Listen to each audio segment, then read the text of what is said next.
इस कागज में देश के कुछ ऐसे लोगों के नाम हैं जो बहुत ही बड़े और नामचीन हैं, और यही लोग हमें हमारी मंजिल तक पहुंचाएंगे। पर क्यों? इनकी कमजोरी के कारण इन्हें सिर्फ एक चीज से प्यार है, पुरानी आर्ट। मगर इन लोगों में से किसी ने हमारे साथ धोखा किया या गद्दारी की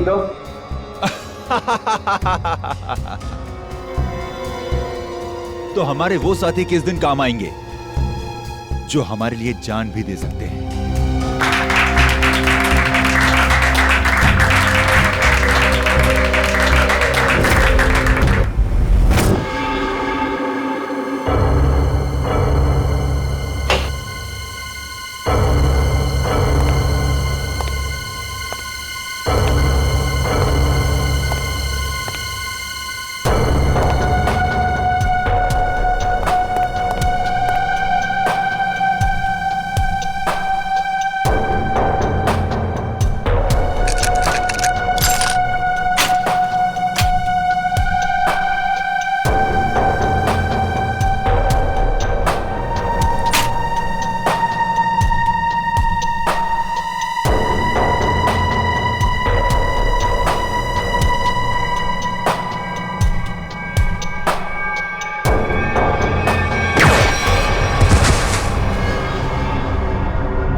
जल्दी चलिए, हटिए। कुछ नहीं होगा तुम्हें भैया, कुछ नहीं होगा। हट जाओ प्लीज, साइड प्लीज, साइड। आप सब यही रुकिए। डॉक्टर साहब, क्या क्या लगता है आपको? मतलब हम तो बहुत निकल गए, लेकिन क्या कुछ होना नहीं चाहिए सर उसे? Mister Vijit, please have patience.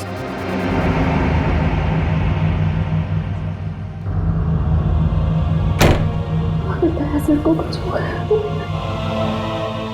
कुछ नहीं होगा दया को, कुछ नहीं होगा। पहले भी ऐसे कई झटके खा चुका है वो।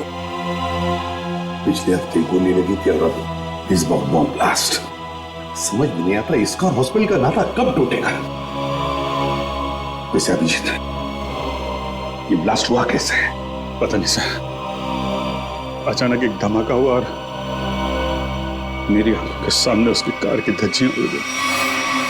सर, मुझे लगता है इस ब्लास्ट का संबंध उस औरत की मौत से है जिसे हमने डीसीपी चित्रोले के ऑफिस के बाहर देखा था।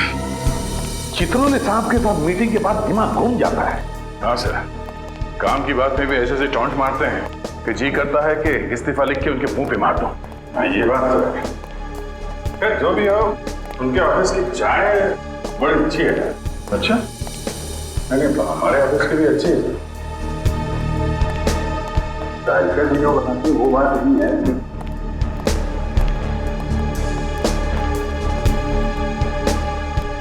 सर, आप लोग लिफ्ट से आइए, मैं गाड़ी लेकर आता नीचे। ठीक है।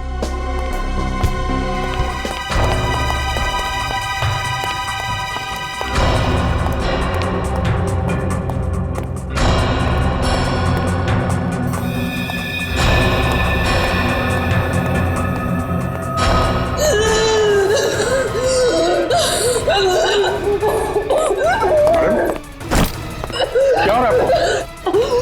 आपकी तबीयत तो ठीक है?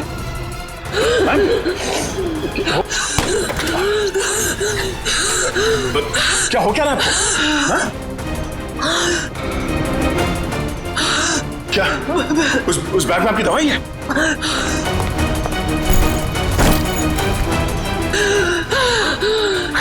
मैम, इसमें तो कोई दवाई नहीं। हाँ? क्या हो क्या रहा है? क्या हो? क्या क्या क्या हुआ क्या इनको? माय गॉड, इसके तो सांस बंद होने लगी है। कहीं से अस्थमा का अटैक तो नहीं? हॉस्पिटल गाड़ी लेके आ जल्दी। घबराओ मत। लड़की बेचारी ठीक हो जाएगी तो अच्छा है। उसके पास कोई आइडेंटिफिकेशन भी नहीं जिसके जरिए हम उसके घर वालों को इन्फॉर्म कर सके। अरे डॉक्टर साहब, कैसी है लड़की? आपने उन्हें लाने में देर कर दी। She is dead. क्या? हमने तो पूरी कोशिश की थी, मगर ऐसे पेशेंट को अपने पास कोई दवाई वगैरह रखनी चाहिए। हाँ, ना तो हमें कोई दवाई मिली और ना ही उनके पास वो अस्थमा पंप था। नहीं, अस्थमा नहीं था उसे। दरअसल उसे कोई बीमारी ही नहीं थी। तो फिर? उसे इंटरनल पॉइजनिंग हुआ था। उसकी बॉडी में जहरीला केमिकल मिला था और इसी वजह से उसकी मौत हुई थी। इंटरनल पॉइजनिंग, जहरीला केमिकल? कहीं खून का मामला तो नहीं? दया की इस हालत की जिम्मेदार वही लड़की है सर। पर सर, वो लड़की तो मर चुकी है। फिर दया सर की हालत की जिम्मेदार वो कैसे?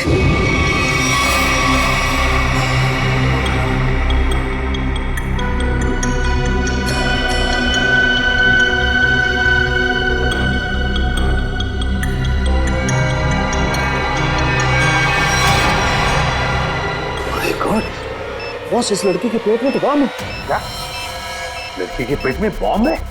मतलब ये ह्यूमन बॉम्ब है, मानव बॉम्ब? हाँ। तो साहब ये तो डेटोनेटर वाला बॉम्ब है। इस लड़की के शरीर पे इस बॉम्ब का डेटोनेटर मिला? नहीं दया, इसके शरीर में कहीं भी डेटोनेटर नहीं है। डेटोनेटर के बिना बॉम्ब फटेगा तो नहीं ना? फटेगा सचिन, फटेगा, क्योंकि इस बॉम्ब का केमिकल लीक हो चुका है। उसी की वजह से इसके पेट में जहर फैला, इस लड़की की मौत हो गई। अब ये बॉम्ब कभी भी फट सकता है। देखो जरा।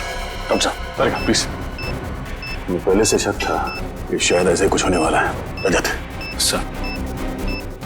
रजत, संभाल के। सर, कौन सी तार काटूं? 1 मिनट। ये लाल वाला काटो, संभाल के।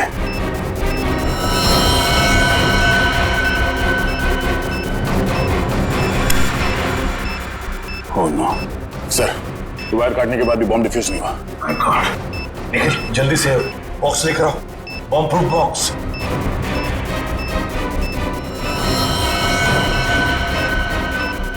सर संभाल के। 1 मिनट।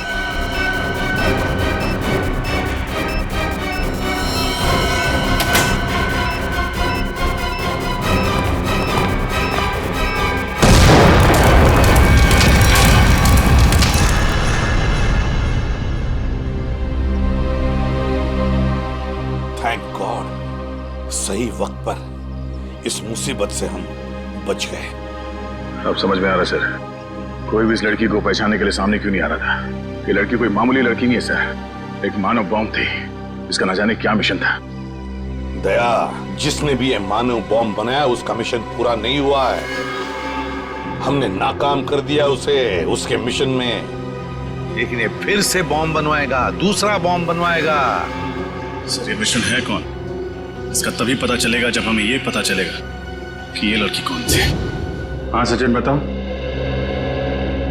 अच्छा, लेकिन ठीक से पता किया तुमने?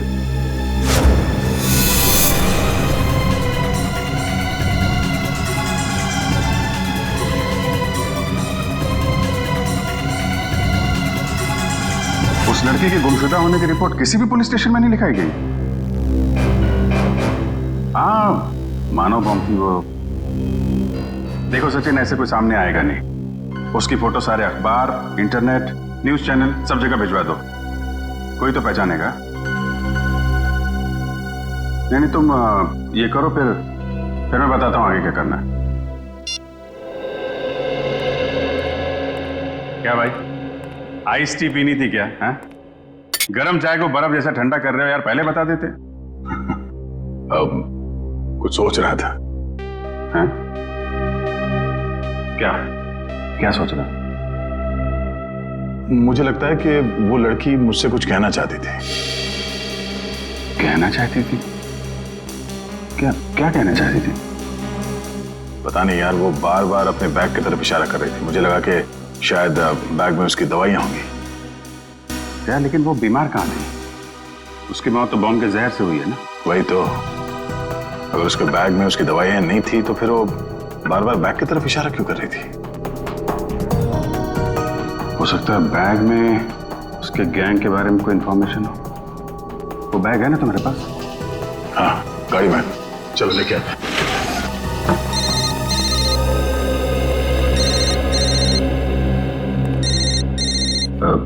तारिका जी है, ठीक है, बात कर लो, मैं बैग लेके आता हूँ। हेलो, हाँ तारिका जी।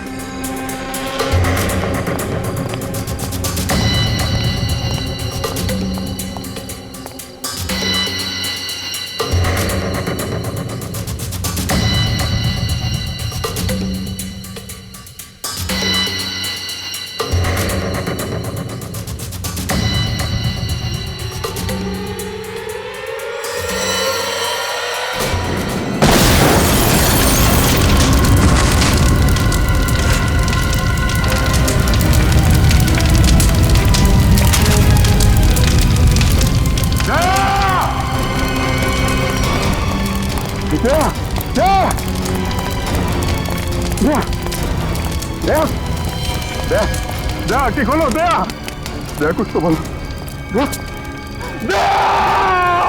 अभिजीत, दया पे हमला उस बैग की वजह से ही हुआ है। हाँ सर, दया ने देख लिया होगा उस बैग के अंदर क्या है। मुजरिमों के लिए खतरा बन गया तो जाने सर उस बैग में ऐसा क्या होगा जो उन लोगों ने दया से पर हमला कर दिया। दया की जली हुई गाड़ी का एक एक पुर्जा चेक करने को कहो साळुंखे को। कोई ना कोई बड़ा चक्कर है, कोई ना कोई बहुत बड़ा चक्कर है।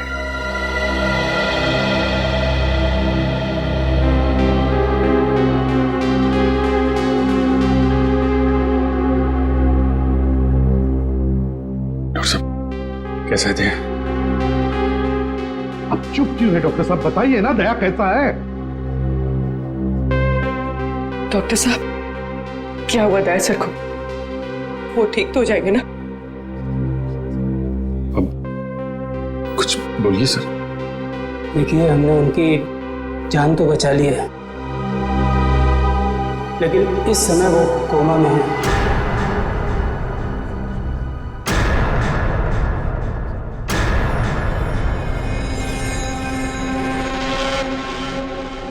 और उन्हें कब होश आएगा ये कहना बहुत मुश्किल है। होश कब तक आएगा का क्या मतलब है डॉक्टर साहब? हाँ, क्या मतलब है, क्या कहना चाहते हैं? देखिए, ऐसे केसेस में कभी कभी पेशेंट को 1-2 दिन में भी होश आ जाता है और कभी कभी सालों लग जाते हैं।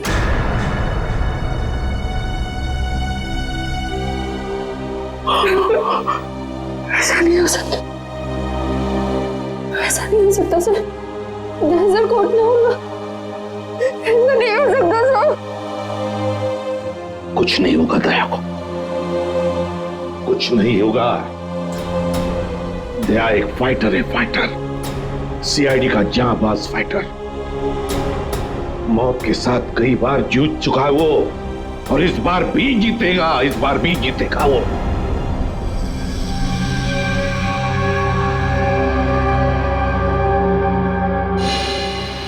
हमारा अंदाजा सही निकला सर। दया की कार में जिस बॉम्ब का इस्तेमाल किया गया था वो ऑक्सीडाइजिंग सॉल्ट से बना था। काफी हल्का बॉम्ब था।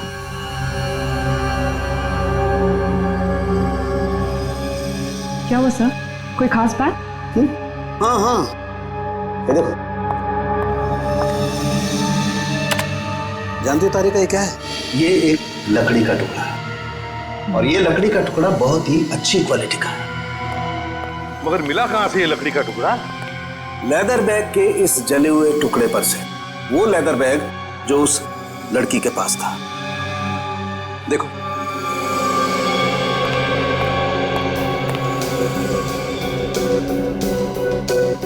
यार साळुंखे, काफी पॉलिश्ड लगता है ये लकड़ी का टुकड़ा। हाँ बॉस, और ऐसी पॉलिश किसी अच्छी वार्निश से ही आ सकती है। वार्निश से? ओह, अच्छा, और बॉम्ब के बारे में और क्या पता चला? सर वो ठीक वैसा ही बॉम्ब था जैसे कि उस लड़की के शरीर में मिला था। लो इंटेंसिटी का ऑक्सीडाइजिंग सॉल्ट से बना। Oxidising salts. लगता है ये मुजरिम इस तरह के बॉम्ब्स बनाने में एक्सपर्ट है। सर एक बार वो मुजरिम हमारे हाथ लग जाए तो जो उसने दया सर के साथ किया है मैं उसका पूरा हिसाब लूंगा सर। दया को पता चल गया था कि उस लड़की के पर्स में क्या है, इसलिए वो लोग डर गए कि ये बात हमें भी पता चल जाएगी दया के जरिए, इसीलिए ये सब हुआ है। बस दया अब कैसा है? लड़ रहा है, दया लड़ रहा है साळुंखे, लेकिन मुझे पूरा यकीन है कि जीत जाएगा दया। रेस्टोरेंट में स्विमिंग पूल पहली बार देख रहा हूँ। हाँ सर, आइए। कहाँ बैठना पसंद करेंगे सर आप? जिस काम के लिए हम आए हैं वो खड़े रहकर भी हो सकता है। मैं कुछ समझा नहीं सर। सीआईडी। सीआईडी? जी, इस फोटो को गौर से देखिए। बुधवार को दोपहर 3 बजे के करीब ये लड़की आपके रेस्टोरेंट में आई थी? हाँ सर, आई तो थी, पर ये तो... जी हाँ, ये मर चुकी है। Oh my God! और आप लोग इसके खूनी को ढूंढते ढूंढते यहाँ तक आ पहुँचे? खूनी तक पहुँचने के लिए कब कहाँ सुराग मिल जाए ये कोई नहीं बता सकता। अरे अनुराग। जी सर। जरा इधर आना। सर उस दिन टेबल नंबर 2 पे इसी की ड्यूटी थी सर। क्या हो सर? ये लोग सीआईडी से हैं और इनके सवालों का सही सही जवाब देना। इस लड़की की मौत हो गई। मौत? जी हाँ, मौत। इस लड़की के बारे में कुछ जानते हैं आप? हाँ साहब, ये लड़की बुधवार को यहाँ आई थी और काफी घबराई हुई थी साहब। अकेली आई थी? हाँ साहब, पहले तो अकेली आई थी, बाद में एक आदमी से मिलने के लिए आया था। अच्छा, एक आदमी आया था मिलने से? हाँ साहब, सूट बूट टाई और हैट पहना हुआ था। दोनों ने आपस में क्या बात की, कुछ सुना तुमने? नहीं साहब, पर उस आदमी के हाव भाव से ऐसा लग रहा था जैसे कि उस लड़की को डांट रहा हो। डांट रहा?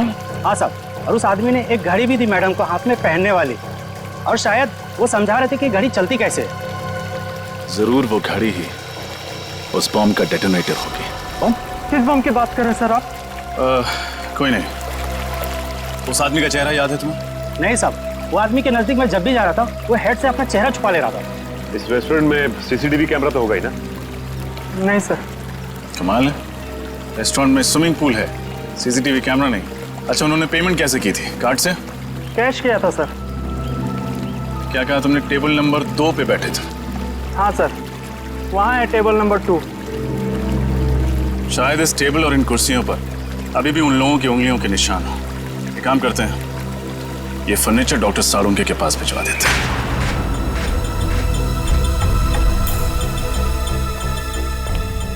सर, इन कुर्सियों और इस टेबल पर सैकड़ों इंसानों की उंगलियों के निशान होंगे, फिर उस आदमी और उस लड़की की उंगलियों के निशान कौन से होंगे ये कैसे पता चलेगा सर? क्यों नहीं पता चलेगा निखिल, जरूर पता चलेगा।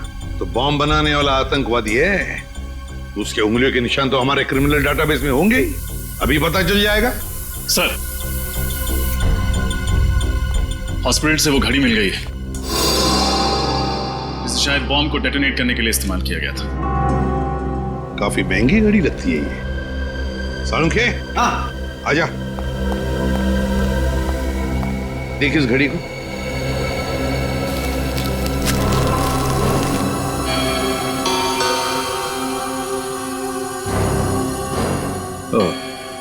बॉस, रजत का अंदाजा एकदम सही है। दरअसल ये घड़ी ही डेटोनेटर है। ये देख रहे हो? ये हाँ, ये तो घड़ी का पुर्जा लगता नहीं, क्योंकि पूरी घड़ी स्टील की है और ये सिर्फ ये चाबी पीतल की। और ये चाबी ही डेटोनेटर है। My God! सर, पहले इस आदमी ने उस लड़की को मानव बॉम्ब बनाया, फिर दया सर पे हमला किया। अब न जाने ये अगला बॉम्ब कहाँ रखने वाला है। सचिन, अगला बॉम्ब प्लान करने से पहले ये तीतर हमारे पिंजरे में होना चाहिए। सर, हाँ सर एक मैच मिला है उंगलियों के निशान का। कौन है? नाम तो नहीं लिखा है और फोटो भी नहीं है, लेकिन बस ये पता चला है कि पिछले 2 सालों में ये 5 बॉम्ब ब्लास्ट कर चुका है आदमी, देश के अलग अलग हिस्सों में। अच्छा, पिछले 2 सालों में 5 बॉम्ब ब्लास्ट कर चुका है और अब 6ठा ब्लास्ट करने जा रहा है। अब ना कोई बॉम्ब ब्लास्ट होने देंगे हम, किसी भी मासूम की जान नहीं जाएगी। अब ये घड़ी, ये डेटोनेटर ही हमें ले जाएगी उसके पास। उस आतंकवादी के पास। सर वो घड़ी गगन नाम के एक आदमी की है जो विहार नगर में रहता है। विहार नगर? तो फिर चलो उसके घर। आप लोग हैं कौन?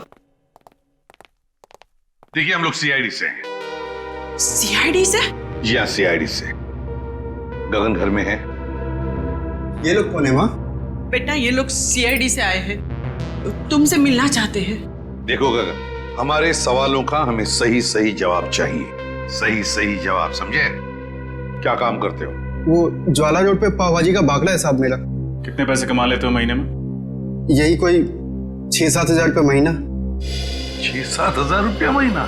सुन लिया माँ जी, आपका बेटा महीना 6-7 हजार रुपये कमाता है, मगर घड़ी खरीदता है 1.5 लाख रुपए की। 1.5 लाख?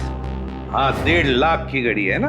किस घड़ी की बात कर रहे हैं आप लोग? इस घड़ी की, इस घड़ी की बात कर रहे हैं, समझे? क्यों गगन, कुछ याद आ रहा है इस घड़ी को देखकर? लेकिन आप ये सारे सवालात मेरे बेटे से क्यों पूछ रहे हैं? क्योंकि ये कोई मामूली घड़ी नहीं माँ जी, कोई खास घड़ी है। ये खास घड़ी एक बॉम्ब का डेटोनेटर है।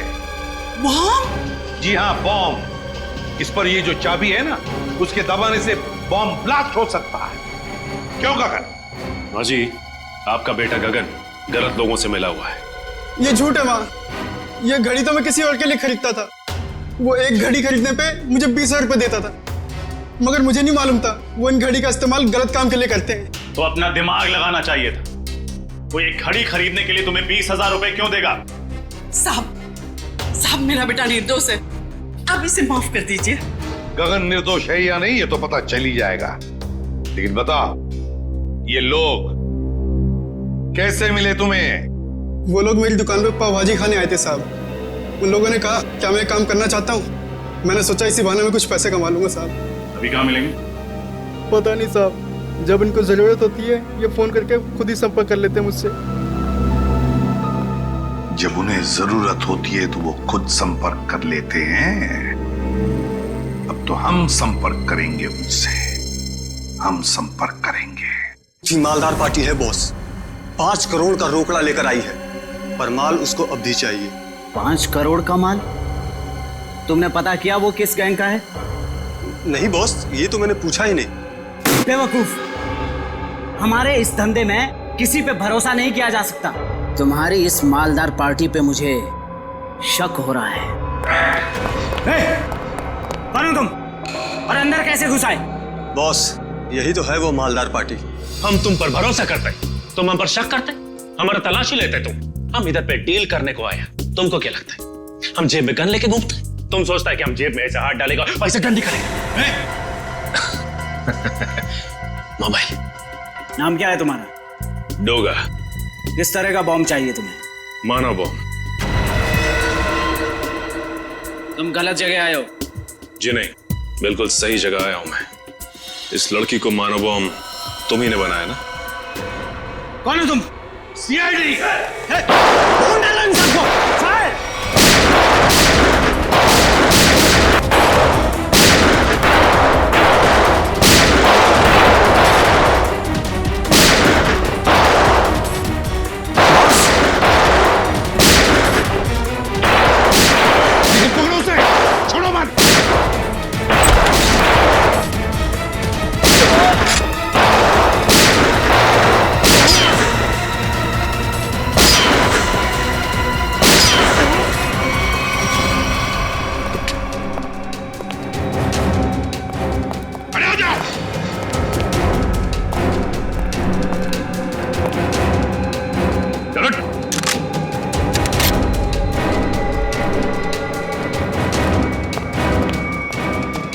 हाथ से निकल गया सर। कोई बात नहीं, शालीन भाग गया, लेकिन कब तक और कहां तक भागेगा? हाँ साहब, मैं ही हूँ शालीन का खास आदमी, उसका राइट हैंड। दया की गाड़ी में वो बम शालीन नहीं रखवाया था साहब। लोगों को मानव बम भी वही बनाता है साहब। ये फोटो देखो, क्या जानते हो उस लड़की के बारे में तुम? ये सारा लेक के पास वाले घर में रहती थी साहब, बस इसके अलावा मुझे कुछ नहीं पता साहब। सारा लेक के पास वाला घर, जाना पड़ेगा वहां पे। जी कहिए। घर के मालिक से मिलना चाहते हैं तो उनसे कि सीआईडी आई है। जी आइए। साहब सीआईडी वाले आए हैं। सीआईडी?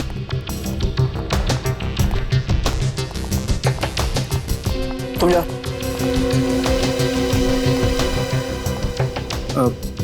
जी कहिए। अब तरन है इस घर के मालिक? जी नहीं, मैं सुकेतु हूँ। तरन जी तो ऑस्ट्रेलिया में रहते हैं। मैं इस घर की देखभाल करता हूँ। और ये बाकी के लोग कौन हैं? ये सारे किराएदार हैं। ये दोनों कॉलेज में पढ़ते हैं और ये तीनों कॉल सेंटर में काम करते हैं। मतलब 5 लोग, लेकिन हमने तो सुना था कि यहाँ पर 6 किराएदार हैं। अरे छठा किराएदार कहाँ है? कहीं दिख नहीं रहा है। सर शायद आपने गलत सुना होगा। सुकेतु जी को मिलाकर हम यहाँ 6 लोग ही रहते हैं। अच्छा अच्छा अच्छा, हमने गलत सुना। क्या नाम है आपका? मोना सर। तो फिर मोना जी ध्यान से सुनिए, सीआईडी कभी गलत नहीं सुनती, समझे आप? छठी किराएदार ये है, नाम कोयल। कुछ याद आया? ये तो हाँ, मर चुकी है ये। मगर कैसे? इसका जवाब तुम लोग दोगे। बताओ, कोयल एक मानव बम क्यों बनी?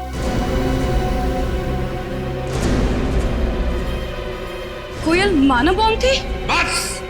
बस करो ये नाटक और चुपचाप बताओ, क्यों छुपा रहे हो तुम लोग हमसे कोयल के बारे में?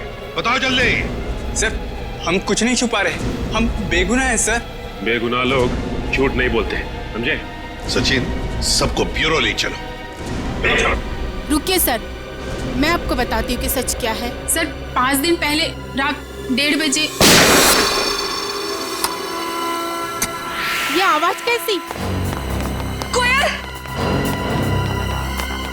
ये क्या किया तुमने? कौन था ये?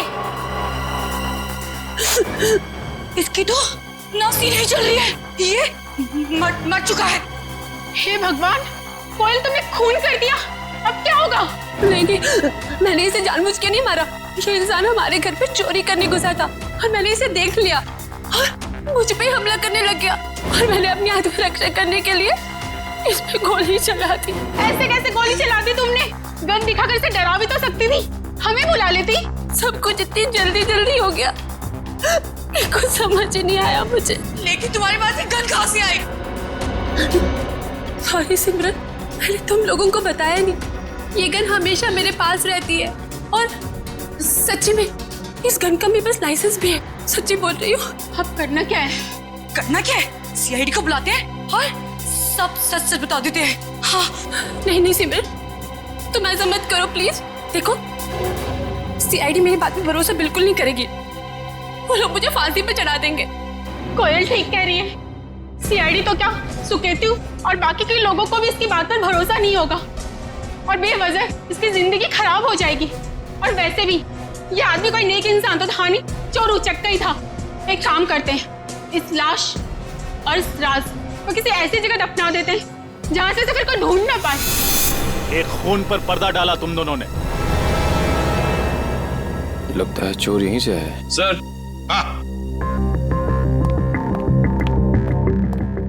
क्या निकल? सर इस दरवाजे के इस साइड का कांच जानबूझ के तोड़ा गया है सर, ये देखिए।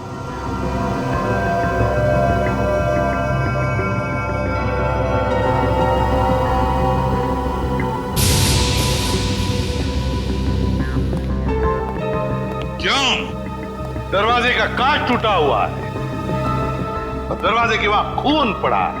भूल गए साफ करने के लिए? बाकी जैसे सब कुछ साफ किया है? क्यों? चुपचाप बताओ, कहां पे छुपा के रखी है उस चोर की लाश? बताओ जल्दी। सर पास की जमीन में ही गाड़ के रखी है। बताए तुम लोगों ने कितना बड़ा जुर्म किया, क्या सजा होगी तुम लोगों को? चलो दिखाओ हमें, कहां पे गाड़ी है लाश?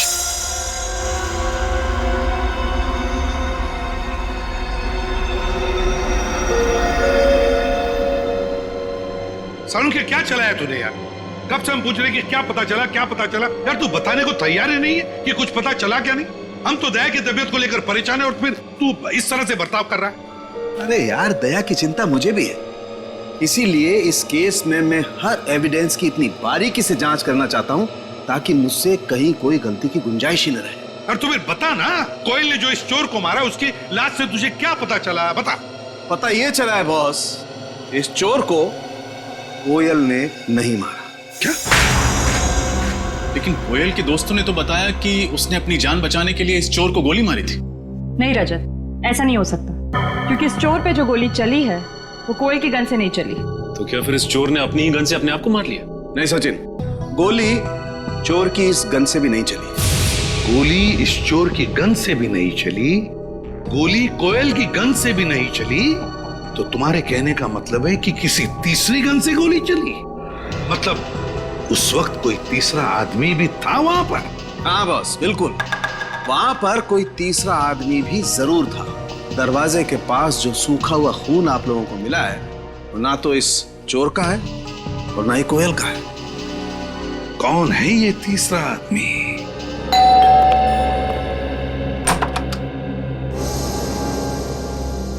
आप लोग सीआईडी से हैं ना? और आप मिस्टर तरन हैं, इस घर के मालिक? जी, देखा, मैंने कहा था ना। आपकी फ्लाइट कैसे रही? कोई तकलीफ तो नहीं हुई? जी नहीं सर, फ्लाइट में कोई तकलीफ नहीं हुई, और यहाँ आकर जो कुछ भी सुना उसे सुनकर तकलीफ बहुत हुई। सुकेतु को किराएदार रखने से पहले सावधानी बरतनी चाहिए थी, पर उसने ऐसा नहीं किया। सर, मैं तो ये सोच चुका हूं कि अब इस घर में कभी कोई किराएदार रखूंगा ही नहीं, और ये लोग भी आज ही इस घर को खाली कर रहे हैं। नहीं नहीं नहीं नहीं नहीं, अब तो इस घर से कोई बाहर नहीं जा सकता जब तक हमारा इन्वेस्टिगेशन पूरा नहीं होता। और आप सबको हमारे साथ फोरेंसिक लैब आना पड़ेगा खून देने के लिए। खून देना होगा? लेकिन हमारा खून लेने से क्या होगा? आपके खून से पता चलेगा कि उस दरवाजे के वहां जो हमें खून मिला है वो किसका है, क्योंकि वो खून ना तो कोयल का है और ना उस चोर का। लेकिन ये कैसे हो सकता है? ऐसा ही हुआ है, वो खून किसी और आदमी का है। इस केस में कोई तीसरा आदमी भी शामिल है। मतलब कोयल ने सिमरन और मोना को झूठी कहानी सुनाई थी? कोयल ने झूठ कहा या फिर सिमरन या मोना ने, ये तो पता चल ही जाएगा डीएनए टेस्ट के बाद। तब तक हम देखते हैं वो खून किसका है।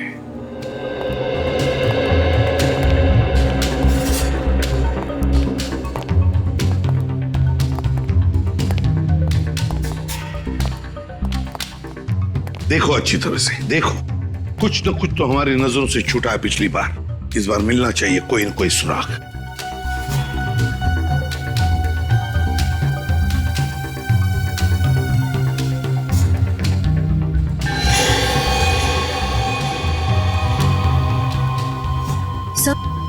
हाँ, सही है, देखिए पर्दा अटकाने का वहां पड़ा हुआ था। हाँ, खून भी लगाया इस बार। ये देखो, ये हुक यहां पर था। हो सकता है ये तीसरा आदमी गुनाह करके यहां से भाग रहा होगा, तो इस हुक से टकराया और उसका खून नीचे गिर गया। सर, हाँ, ये देखिए, सोने की अंगूठी। सोने की अंगूठी? किसकी है ये सोने की अंगूठी? हाँ? सर, हम तो अंगूठी पहली बार देख रहे, ये हम में से किसी की भी नहीं है। सर, यहाँ तो हर आदमी एक दूसरे को बचाने में लगा हुआ है। सच क्या है कोई बताना ही नहीं चाहता। चलो कोई बात नहीं, अगर आप नहीं बताना चाहते तो वो जौहरी बताएगा जिसने ये अंगूठी बनाई है, और जौहरी का नाम है वीजे, विराज ज्वेलर्स। सर, ये है वो टिक्कू जिसकी वो अंगूठी है। लेकिन पकड़ो उसे, जल्दी भागो।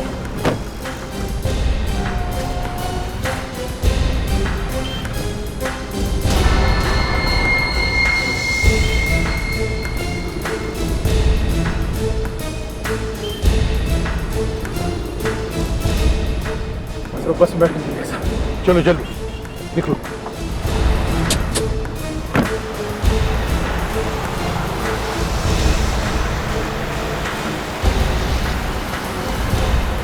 सर, किस बस में है?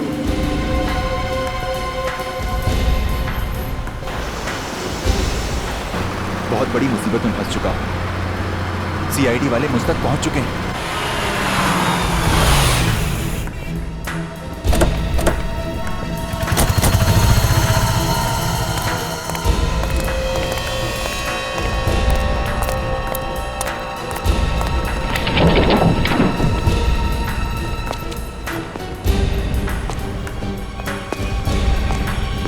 देखो कहां पर है वो।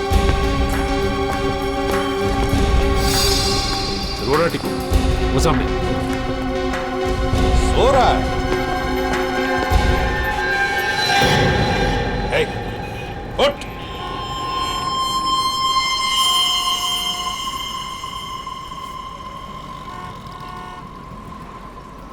सांसें तो बंद है इसकी, होंठ भी नीले पड़े हैं। कहीं से किसी ने जहर तो नहीं दिया?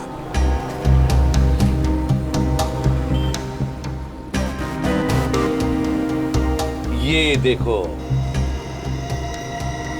सुई चुभोई है किसी ने, लगता है जहर उसी से दिया गया है। इसके पास जो पार्सल था बॉक्स वाला, वो ढूंढो।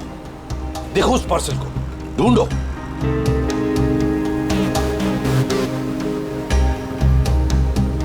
सर पार्सल तो कहीं नहीं, लगता है वही आदमी लेके फरार हो गया। देखिए, हम लोग सीआईडी से हैं। इस आदमी की मौत हुई है, शायद इसका खून हुआ है। हम जानना चाहते हैं कि इसकी इस बगल वाली सीट पर कौन बैठा था। कोई बता सकता है? कोई जानता है? वो तो सर इस बस स्टॉप पे उतर गया। आदमी यहीं पर उतर गया, इस स्टॉप पर?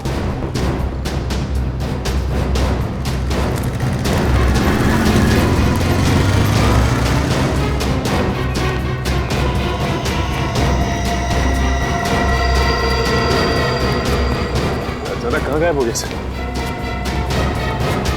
वही तो, गायब कहाँ हो गया ये अचानक? और फिर ऐसी क्या कीमती चीज है उस लकड़ी के बॉक्स में जिसकी वजह से एक के बाद एक खून होते जा रहे हैं?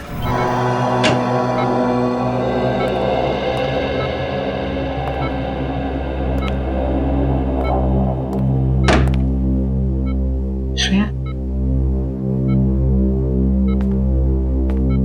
श्रेया तुम घर जाओ, मैं दया सर के पास रुकती हूँ। नहीं पूर्वी, मैं यहीं रहूंगी। श्रेया, एसीपी सर का ऑर्डर है, तुम जाओ। और तुमने कुछ खाया? हाँ, मैंने खा लिया। श्रेया, क्या हुआ? मैं ठीक हूँ, बस थोड़ी थकावट हो रही है।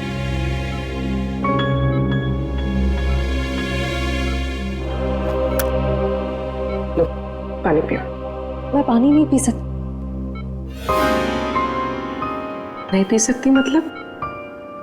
सॉरी पूर्वी, मैंने तुमसे झूठ कहा कि मैंने खाना खा लिया है। मेरा व्रत है। व्रत?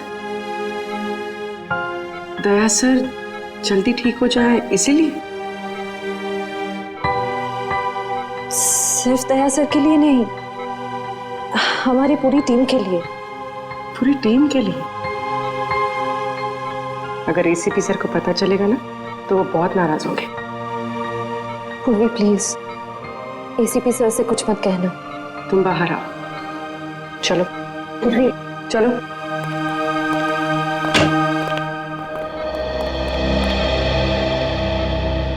श्रेया,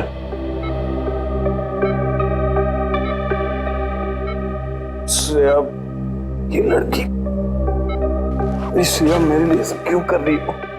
कैसे कहूं?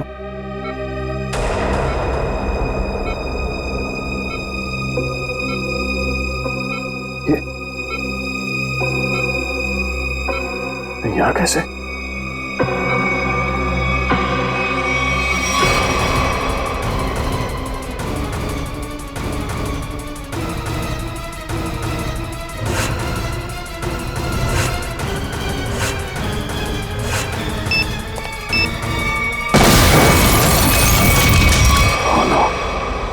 ब्लास्ट, मैं यहाँ नहीं रह सकता।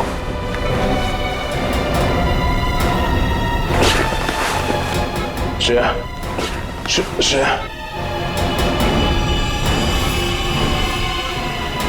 श्रेया,